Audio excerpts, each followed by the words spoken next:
Welcome back to the Gospel-Centered Pro-Life Podcast. Appreciate you guys joining us. And as always, we'd appreciate if you guys would share this podcast episode with others that you think it would be a blessing to. And just to introduce myself, we've tried to introduce ourselves in the last several podcasts, just so you guys who are new to this podcast know who we are. My name is Daniel Parks. I am the West Coast Regional Shepherd for Love Life, so I oversee our ministry, various aspects of our ministry on the West Coast. And I'm joined oftentimes, almost always, by Vicki Cassiorg. Introduce yourself real quick. Hey there, I'm a sidewalk missionary here in Charlotte. Have been doing that for about 9 years and been doing these podcasts with Daniel about 2 years. Yeah, right? Yeah. And these podcasts are focused really on, there's a lot to the ministry that Love Life does. It has to do with prayer walks. As you guys, if you've seen on social media, you've seen we do prayer walks and we engage with churches. Our mission and vision is to unite and mobilize the church, create a culture of love and life that results in an end to abortion and the orphan crisis. That's our heart as a ministry. But there's various aspects of this ministry, and one of the most important aspects of this ministry is the sidewalk outreach aspect. That's my heart. That's where I got started in pro-life ministry. That's Vicki's heart. And so we bring these episodes to help encourage and equip people who are doing sidewalk ministry. And most of our episodes are focused really particularly on the sidewalk ministry at abortion centers. Right. And we do divert from that from time to time and talk about other things, but I mean, almost always it serves those who are on the sidewalk if we're covering other subjects that don't particularly pertain to the sidewalk. Right. And whereas this subject that we're going to cover really maybe doesn't particularly pertain to the sidewalk, in a sense, it does.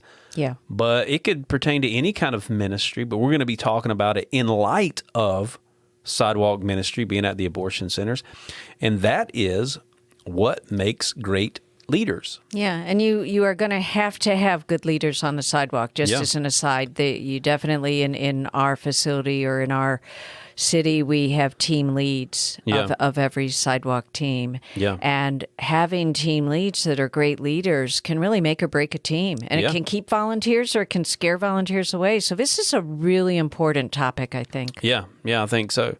Yeah. Yeah, and there's various leadership roles that people can have with the sidewalk ministry, but like you mentioned, one of the main roles is, and just at least how we structure things and have structured things with our sidewalk ministry here in Charlotte, which has been going on, I mean, officially since 2010, but I've been involved way before that, and others have been as well. But the way that we structure it is that we will have a team lead. We kind of structure our teams. We'll have a Monday morning team and a Monday afternoon team, time block of about 3 hours. And so for the Monday morning team, we'll have a Monday morning team lead. Right. Monday afternoon team, we'll have a Monday afternoon team lead. So one person that heads up the team, they have certain responsibilities. And if you've got good leaders, if you've got good team leads with varying degrees of experience in leadership and varying degrees of giftings and callings, but at the end of the day, if they're good leaders, you can build a good team around good leaders. Right. And I would say, too, there's some other leadership aspects with the sidewalk ministry, some dynamics that are maybe a little different than Charlotte that work out in other cities, where we'll have like one person that sort of oversees the sidewalk ministry at one particular abortion center. That person is raising up those team leads that we talked about. So I won't get too into the nitty-gritty of the structure and all that other stuff, but there are various structures. And because of those structures and the need for leaders within those structures, we're going to talk about what makes great leaders. Right, the qualities that make a great leader. And I will tell you, Daniel had me read this article about team leaders, and and I pretty much throughout the article, since I am a leader in our sidewalk ministry, I would just say, ooh, ouch. Right. Because I think every area I could certainly improve upon. So I think it's really helpful. I do think it's helpful. If you've been a leader a long time or a short time, I think these might be useful for all of us to think about. Yeah. And definitely, like, just realize as we go through these things, maybe there's some deficiencies in your leadership, those who are listening or us who are talking. Right. There's definitely some deficiencies. You're never going to be the perfect leader until you become exactly like Jesus. Exactly. And you're not going to become exactly like Jesus. We all can work on certain things. And so don't let that which God intends to be an encouragement and to challenge you be a discouragement. If there's some areas where you need to grow in your leadership, then take these things. I mean, that's part of kind of being a good leader, is being able to take criticism, being able to take what you hear. That's actually one of the points here that we're going to touch on in just a minute. What you hear as criticisms, and examine yourself. Sometimes criticisms that come from other people are just that. They're just criticisms, just people being critical. Yeah. But sometimes there's some truth to it. Sometimes people just want to point the finger and say you're a bad leader because they're frustrated or whatever. Yeah. Reality is they're a bad follower. Right. Oftentimes. And that is definitely one of them that we'll get to. But maybe we should start with the first one.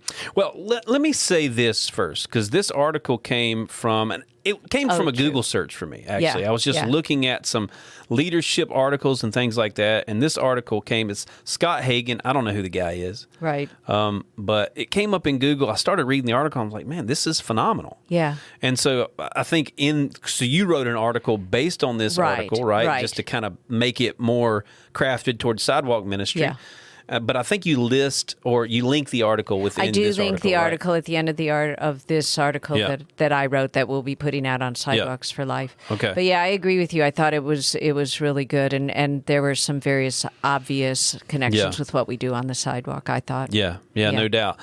And so he's got some kind of subheadings or whatever that we're going to go through. And, he had 7 stuff. guiding principles, I think, of good leadership. But I'm going to add an 8th to start it out, okay? Oh, we're starting with number 8. We're going to start with number 8. Okay.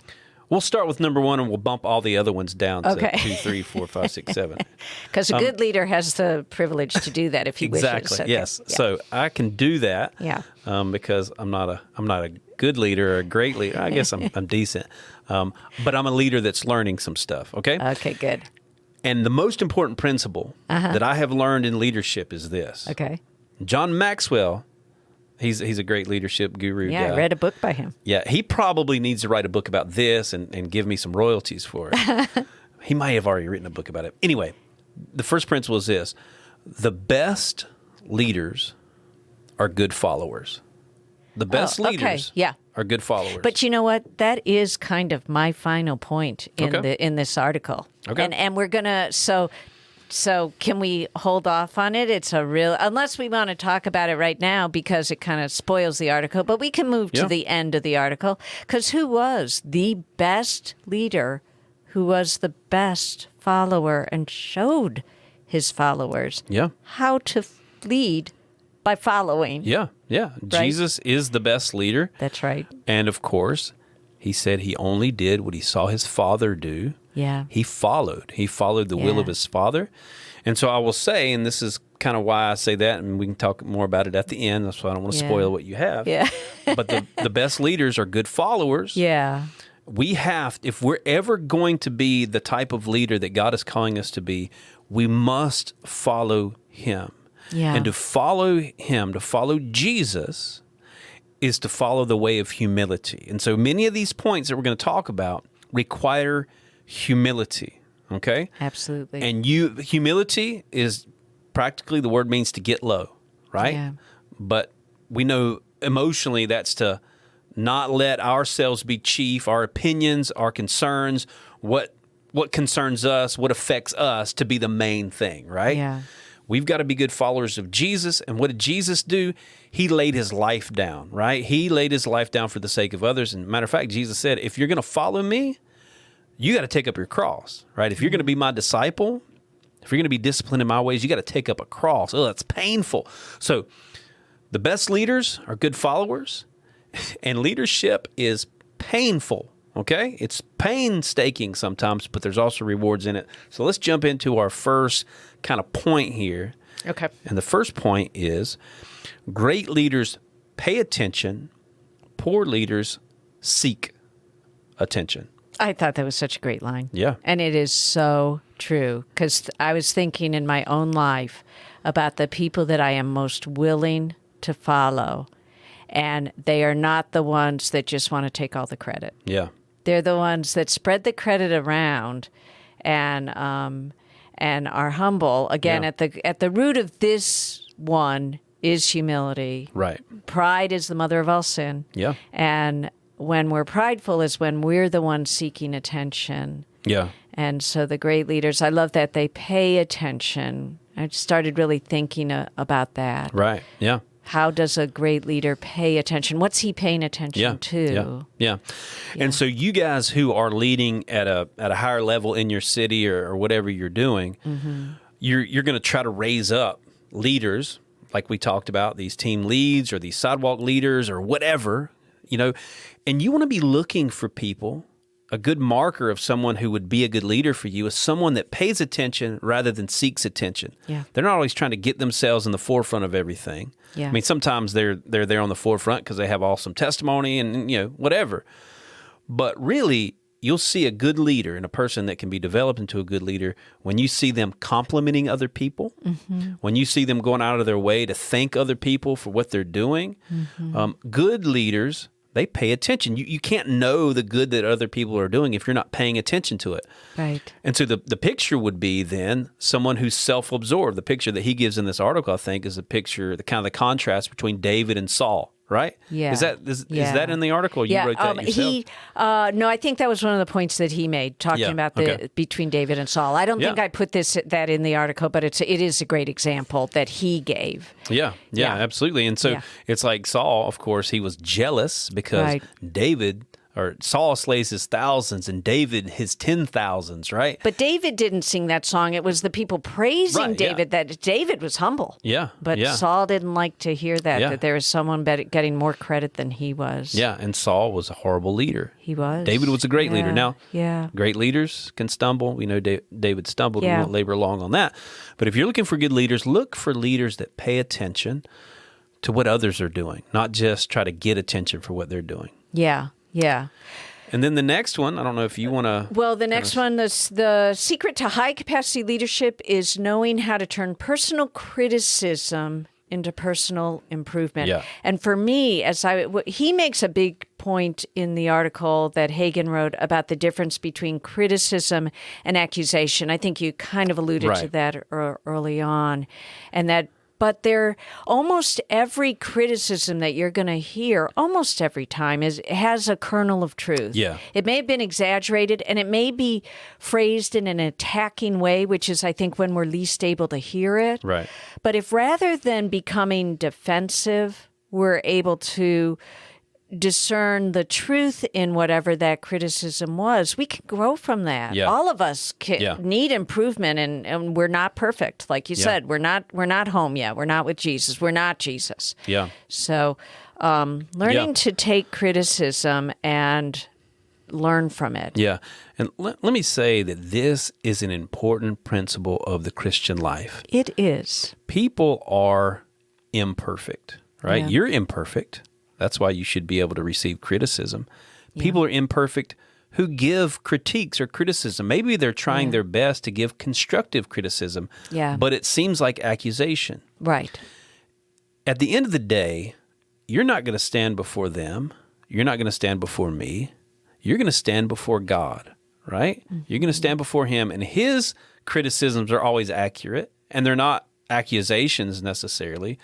When God brings a truth to us, that we have a confrontation with truth, and He wants us to change, He does it for our good because He loves us.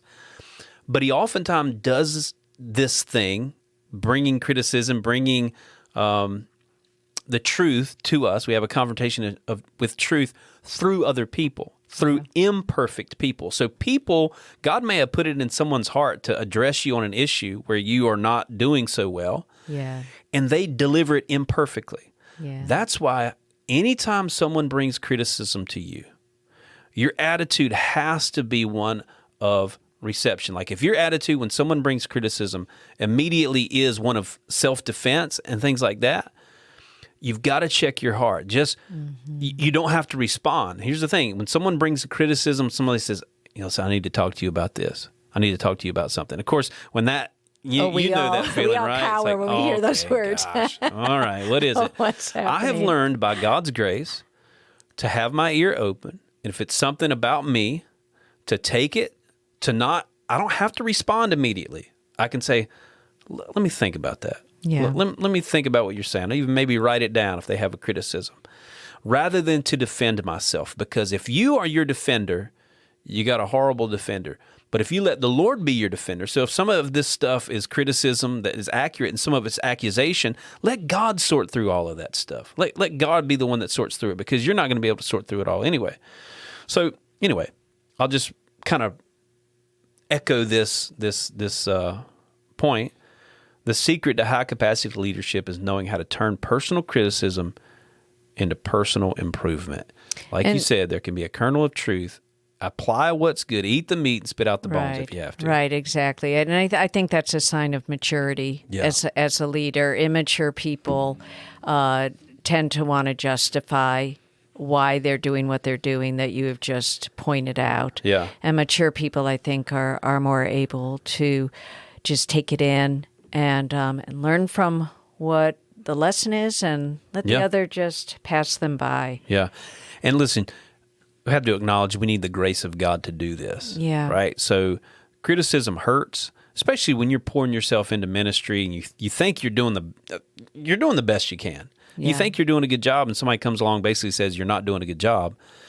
You internalize that, and you make it in your mind and your heart kind of reflect on who you are. But listen, if you're a child of God, you belong to the King of Kings, the Lord of Lords, as his daughter, as his son. Right. And all the criticisms that can come, nothing can change that, right? If you're in Christ, none of the criticisms change that. The foundation of who you are does not rest in the opinions of others, but it rests in the truth of God's word. So the opinions and criticisms of others can be used by the Lord to strengthen your trust and your resolve in God. So let them do that rather than to shake you from your trust in the Lord. Yeah, yes, that's a really good one. Yeah. The next one that Hagen brought up is it's not what you achieve, it's what you set in motion. Yeah. And for me, as I read that, I was trying to think, okay, exactly what does he mean and how could I apply that to the sidewalk? And we tell people all the time, we've said it so many times on this podcast, so much of what we do is planting seeds. You're planting seeds, and that's kind of, I think, what this author was saying. Yeah. That you may not see what you have achieved, ultimately. Right. You may only see that a seed has been planted and that you can trust it's growing. Because that's what seeds do. Sure. Yeah. So, yeah. Yeah. Well, so that's along this train of thought, our practical outreach at the abortion centers that we're planting seeds. But also in this train of thought is kind of the idea that you're not just out there to be a leader yourself, but you're out there and you're in this ministry to train up other leaders. Yeah. So you're not just doing the work with your own hands and laboring and laboring and laboring by yourself, but some of the things you're setting in motion is the people who you train up after you that can take the banner and run with it, right? So sometimes there can almost be a sense of jealousy. If you've been involved in a ministry for a long time, and other people, God raises up other people, and God uses you to help raise up other people, and they run farther with it than you do, or they take it maybe to another level than you had. You can almost be jealous. Right. You can almost be jealous. Yeah. But the reality is, like, you're a part of that. Like, you set that in motion. That same dynamic is played out here in Charlotte, where it started out with, with Flip Benham here in Charlotte, plowing the ground in pro-life ministry at the abortion centers. And then his sons start Cities for Life and start that ministry, and it moves forward. And then they put me in as the leader. And then, I'm trying my best to take it to the next level and seeing some growth. And then Love Life comes along and takes things to the next level.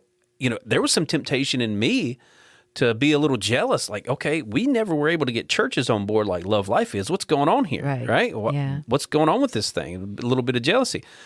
But by God's grace, I took the attitude of let Jesus increase and let Cities for Life, let any other thing decrease. Like, if this is what God's doing, then you do it, Lord, and I'm on board with it, And that takes an attitude of humility. Yeah. And it takes me remembering it's not just the things that I do day to day, but it's the things that by God's grace I've helped set in motion. The same for you, Vicki. Yeah.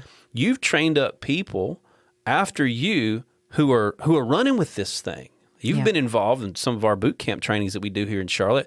You think about what you get to see. You've poured into some younger people.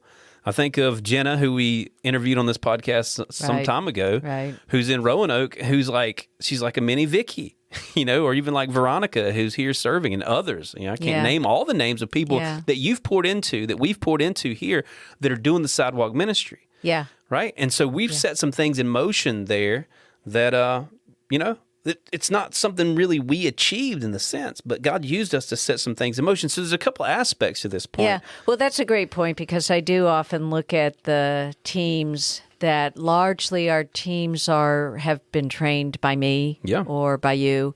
And there are some old timers there that were there before I was, but not many. And I look at them as my children. It's like a hen looking at her little chicks and thinking, wow, they're growing up, and they're doing so well, and I think to have pride in that is a good thing. Because that's where God would, I think, have us be rejoicing that and so God did that with was it Moses or with Abraham? I think it was Moses, where Abraham is overwhelmed. Moses is overwhelmed with what he's facing. He can't do this alone. Yeah. And God raises up other people that his father-in-law Jethro actually told him, "Hey, you're going to burn yourself out trying to do all this stuff." Exactly. And a lot of sidewalk people with the heart to serve out there, could fall into the trap of burning themselves out because there's not other people to do this thing. Yeah. And so I'll say with this, your time certainly out there on the sidewalk is important. Babies are dying. Somebody needs to be there.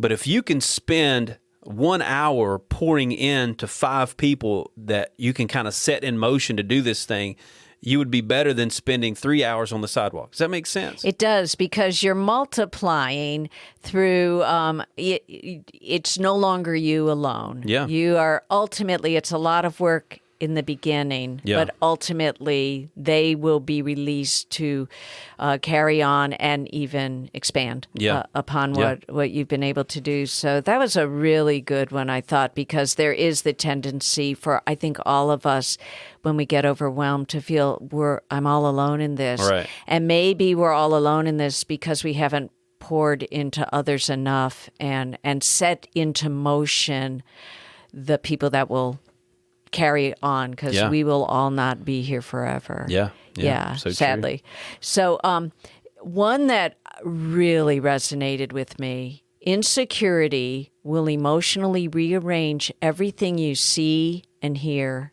as a leader. Right.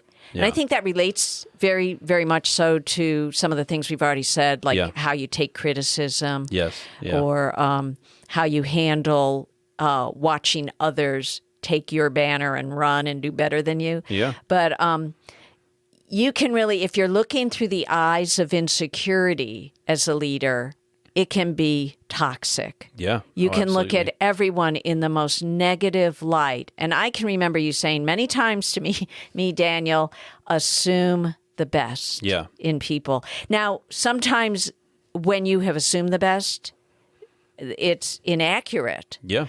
But it's an attitude that I think is good to cultivate. Assume the best, and you are much less likely to find evil where it really never was. Yeah. But out of your insecurity, you're seeing things that you shouldn't be seeing. Yeah. The devil does a very good job of building a case against people and against organizations, churches, or whatever, in the minds of people who are insecure. Yeah.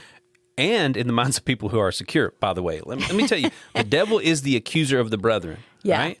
Yeah. And so he's going to accuse you. The devil, I've seen it so often. I've seen it in my life. I've seen it in the lives of others, where the devil will line things up just in the right way, where someone ignoring you at church, or at least what you think is ignoring you at church, and you feel like, okay, I've encountered them 3 times at church, and they haven't even acknowledged me, and we're friends, and they haven't even said hey to me, right? Yeah. And you're thinking, well, they hate me, and you build this whole case against them. Well, they hate me, and so, I don't have a reason to like them either. You start to build a case. When meanwhile, what's happening behind the scenes is each time they pass by you, one time their kid was throwing up and they were running past you to the bathroom. Another time, the accident happened. The other time they got an emergency phone call. You know what I'm saying? Like the devil can line that stuff up. So you have to, and this takes some very, very disciplined thinking and being very surrendered to the Lord in this. You have to believe the best about your brothers and sisters in the Lord. Right. You don't have you do not have the option to believe the worst about your brothers and sisters in Christ. Unless you're proven wrong. Unless if you're proven wrong, then you can reassess, but your initial assessment should be. One of the people that came to mind to me biblically, and what I thought about is what I see with insecure leaders is they will seek to control. Yeah.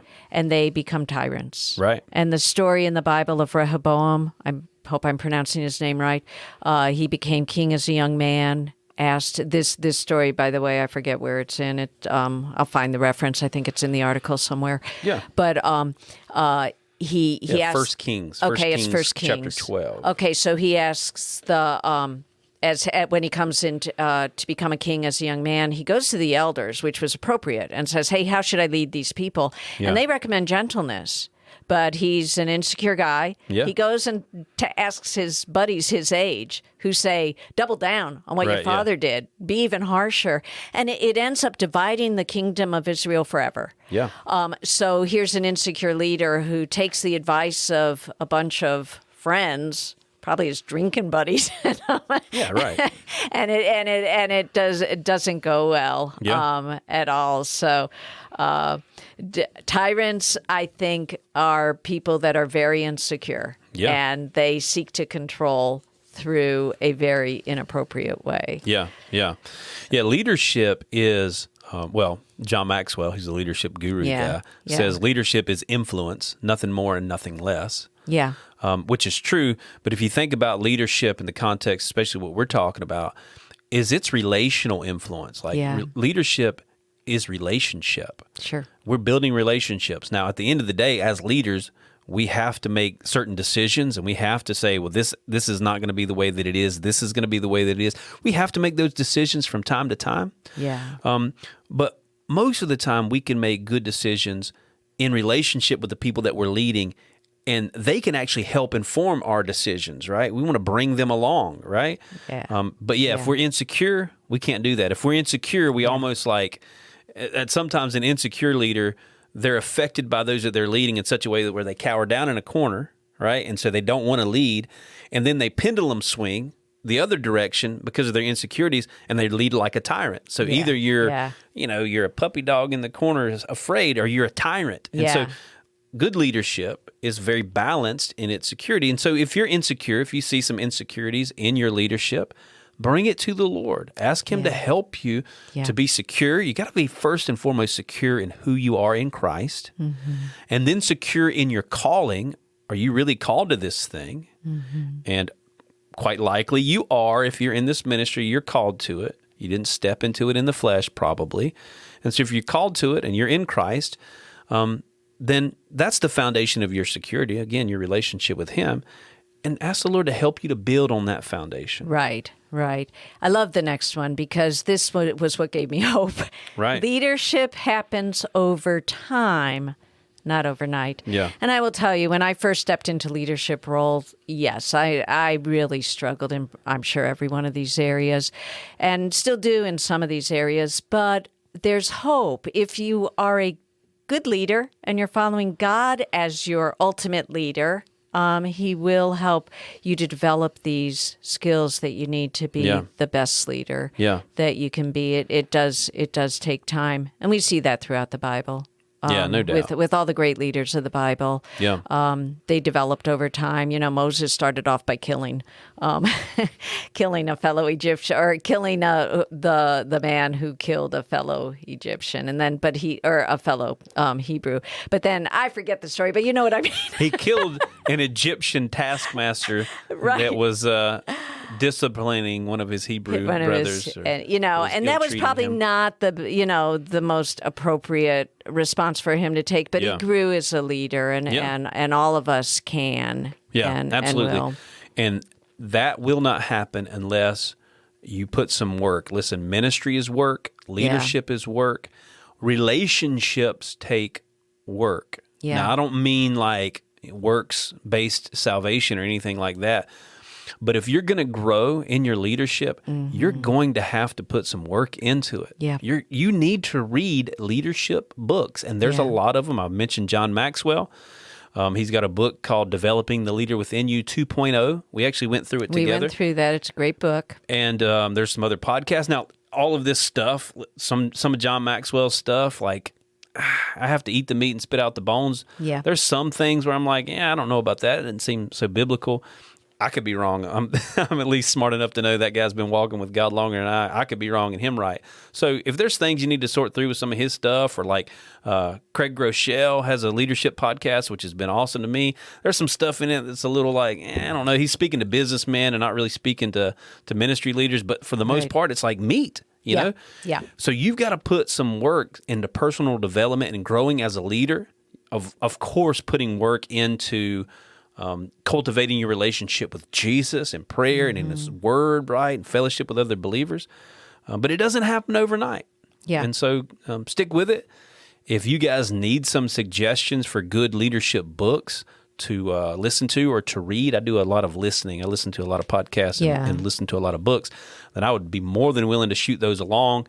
I think getting a hold of this article would be great. Listening to this podcast maybe is a good first step. But let's jump into our next couple of points. We've got just a few minutes, or actually a little over time. Yeah. And so let's try to knock these last couple points out. Yeah. Well, the next one, making complex things simple. Yeah. And that's the role of a leader, not to make simple things complex. There are so many times, just at this point it's a little bit obvious, but there are so many times when I will read an article and I'll think, gosh, this guy is really well acclaimed, and this is obviously such a smart guy, and I don't understand a word of what he said. Yeah. And I know I'm not a dumb person, but if I can't understand the depth of his thought, he probably should have made it easier to understand. And good leaders will do that. They should not be out just to impress you with all the big words they can use. Yeah.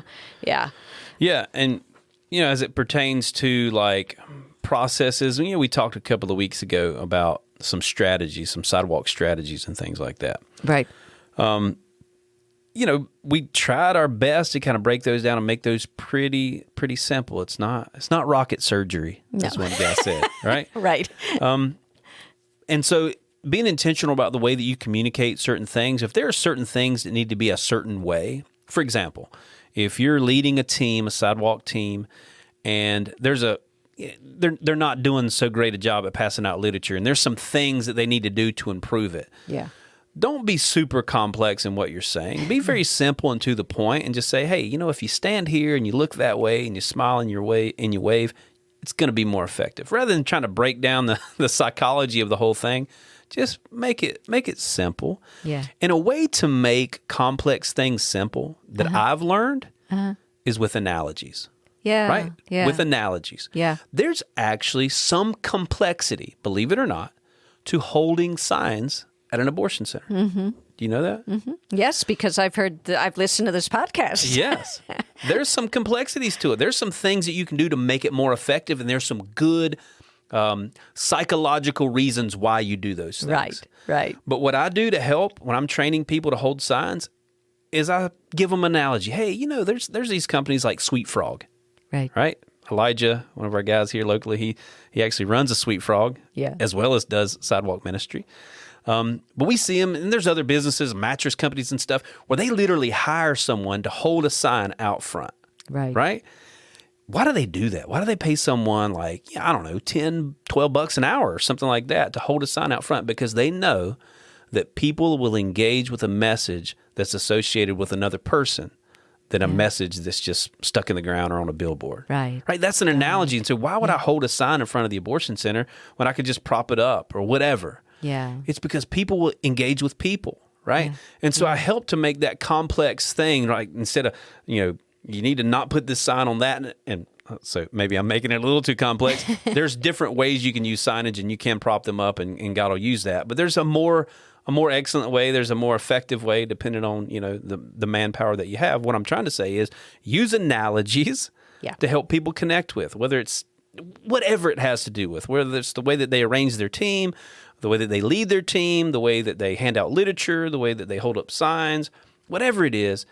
I think helping people with analogies really helps them connect with certain truths and gets them on board. Jesus used it with the parables. Yeah. But I want to get back to what we started with. Okay. That the best leader is a servant, and the parable that I thought of, a story to hear make this complex thought simple. Okay. Jesus used parables all the time.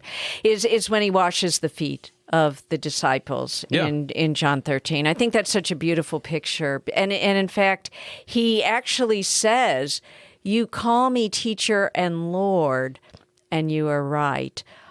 So he is teaching them. He is leading them, and he teaches and leads them by showing them that if I then, the Lord and the teacher, washed your feet, you also ought to wash one another's feet. So I think he's teaching a very critical point that you raised at the beginning of a true leader gets down and does what he is telling the others to do, and humbles himself and serves in his capacity as leader. So he's our model. Right. And I think that passage, just reading and truly understanding that passage, goes a long way, I think, to helping us to understand what a great leader looks like. Yeah. Everybody wants to be a leader. Yeah. Until they're actually leading. Yeah. And then you realize, like, leadership is hard. Yeah. I think of James and John. Remember, they asked Jesus, who of us can sit on your right hand and on your left hand? They want the exalted position, because that's what everybody thinks about a leader. Oh, he gets all the glory. Yeah. Right. So they want some leadership. Yeah. They want some influence. And, the reality is, Jesus being the best leader, what does his leadership lead him to? To sacrifice, to lay his life down for the sake of others. Yeah. Leadership takes sacrifice. Now, there's rewards in it, there's blessings in it, but it's not all fun and games. The leader really should be the first one there and the last one to leave in a lot of ways. Now, you can raise up people, and I get it. You raise up team leads. You don't want to burn yourself out unnecessarily. But especially in the beginning stages of your leadership and sidewalk ministry, you should be the first one there. Right. You should not, as a leader, if there's a certain sidewalk time, let's say 9 o'clock is like we try to get our teams here. Yeah. You should be there before 9 o'clock. Yep. Even if you've got team leads that are heading up that particular day, if they know you're going to be there, you should be there early. Right. You should be there before they get there. Yeah. And you should encourage them. And you're not there before they get there, and you're letting them know, I got here 5 minutes ago, guys. Where you been? No, you're there. You're there to help lead. You're there to really model leadership, which is sacrificial. Yeah.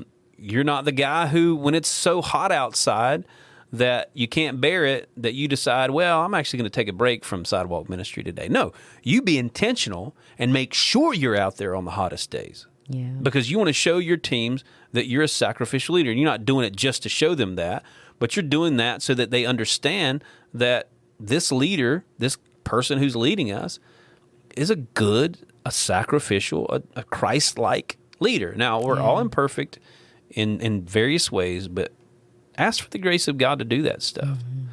And be intentional about laying your life down for the sake of those who are under you, and pour into others so that they'll lead and take it further than you ever could. Amen. All right. Well, guys, we hope this podcast was a blessing to you. We went over a little longer than we wanted to. We try to shoot for 30 minutes on these just so you guys can consume them. But we're lousy leaders. But we're learning. And we're we'll learning. Probably be better next time after this one. Hopefully we'll be better next time. But we hope this was a blessing to you guys. We'd love for you guys to reach out to us. Let us know, maybe some subjects we can cover in the future. Let us know. We've had a few people recently let us know these podcasts were a blessing. That's encouraging to us, just knowing that we're pouring out some stuff. Yeah. And hopefully we're raising up leaders behind us that can take this thing and run with it. And so certainly you can reach out to us. You can reach me, Daniel, at lovelife.org. You can reach her, Vicky, with a Y, at lovelife.org. We'd love to hear from you. But until next time, God bless. God bless you all.